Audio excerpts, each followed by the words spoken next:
E pra të dashur miqtë e mi, ja ku po takohemi pikërisht në kanalin Monitor TV, nga ky ambient kaq i bukur, për të komentuar pak ngjarjet në Big Brother VIP Kosova.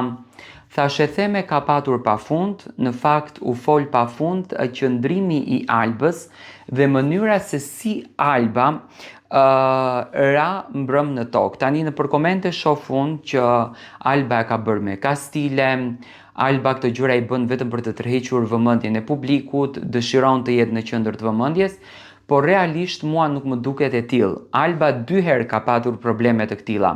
Tani natën e mbrëmshme unë pash videon me detaje, Alba kishte rëshkitur, ishte rrëzuar. Dhe po që se ta bënte me kastile, çfarë interesi ka që të vret veten e saj kaq shumë apo të lëndon veten e saj kaq shumë.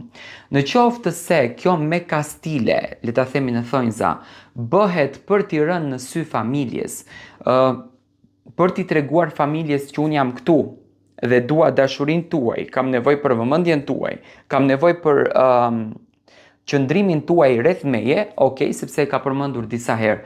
Por mënyra se si u rrëzua, mua nuk më duk me kastile. Përkundrazi e pash u lëndua jashtëzakonisht shumë.